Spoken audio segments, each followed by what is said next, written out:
به این بررسی دقیق خوش اومدید. امروز یه داستان شاید باورش سخت باشه اما کاملا واقعیه. میخوایم ببینیم چطور یه اشتباه تایپی کوچولو توی یه ایمیل، یه اشتباه تایپی ساده. آره دقیقاً یه اشتباه ساده زندگی یه نفر رو کلاً عوض کرد و رسوندش به میلیون‌ها دلار. فکرشو بکنید یه ایمیل بگیرید که کلید یه حساب چند میلیون دلاری باشه. واقعاً سناریوی عجیبیه. خب منبع اصلی ما برای این بحث از یه مطلب با عنوان میلیون‌های تصادفی. اشتباه ایمیلی که یک زندگی را تغییر داد. میخوایم با هم یه نگاه دقیق تر بندازیم ببینیم دقیقاً چی شد و چه نتیجه‌ای داشت این ماجرا. بریم ببینیم چی بوده.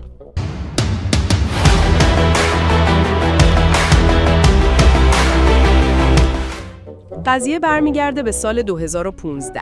یه آقایی توی نیجریا به اسم سی اکیگبه یه ایمیل دریافت میکنه. یه ایمیل معمولی؟ نه، ظاهراً. ایمیلی پر از اطلاعات مالی خیلی حساس، مربوط به یه معامله بزرگ نفتی. اینجا نکته کلیدیه.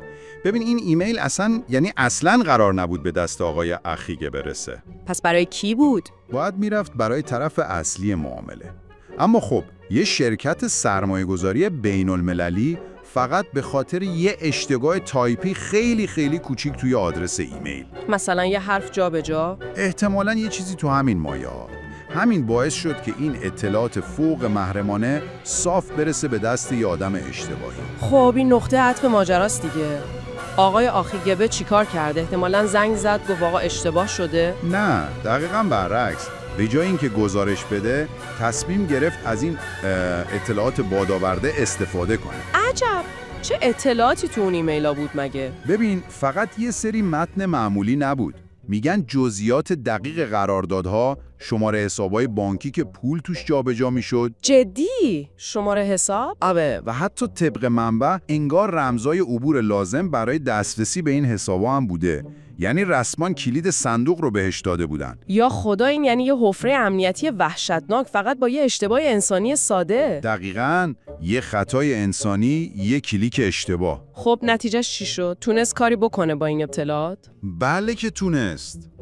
و عجیبتر این که قبل از این که اون شرکت سرمایه‌گذاری اصلا بفهمه چه گافی داده و بخواد جلوشو بگیره، آقای اخیگبه ظاهراً موفق شده بود میلیون‌ها دلار رو از اون حسابا جابجا کنه. میلیون‌ها دلار؟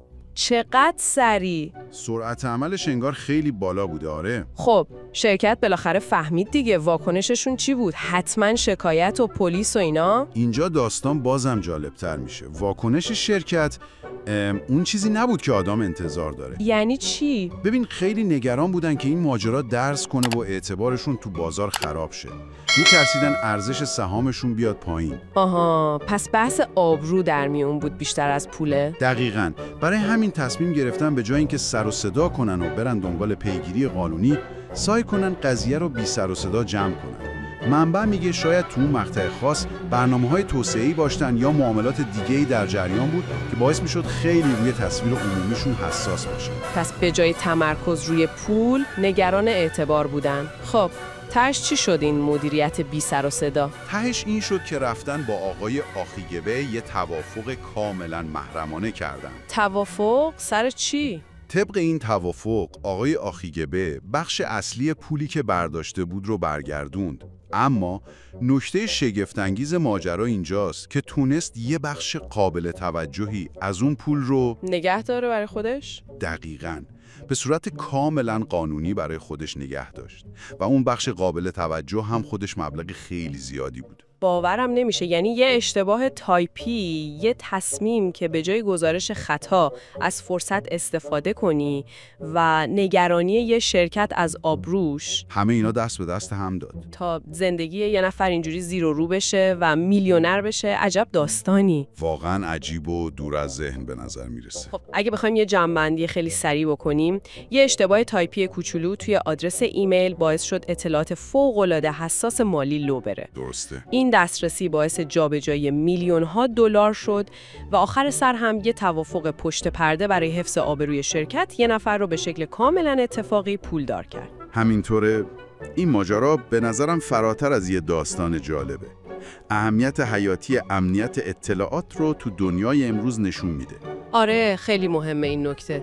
و اینکه خطاهای انسانی حتی کوچیکترینشون چقدر میتونه هزینه داشته باشه برای شرکت‌ها. هزینه‌هایی که شاید اصلاً دیده نشن اولش. جالبه که تو محاسبات اون شرکت ظاهراً ریسک خدشه‌دار شدن اعتبارشون سنگین‌تر از اون ضرر مالی مستقیم بوده. که حاضر شدن مصالحه کنن. آره، حاضر به مصالحه شدن. و یه سوالم میمونه برای شما که دارید به این ماجرا فکر میکنید. این داستان مرز بین شانس خالص، فرصت طلبی هوشمندانه و کار درست یا غلط اخلاقی وقتی با یه موقعیت اینجوری غیرمنتظره روبرو میشیم رو چطور براتون مشخص میکنه؟ سوال خوبیه. آره.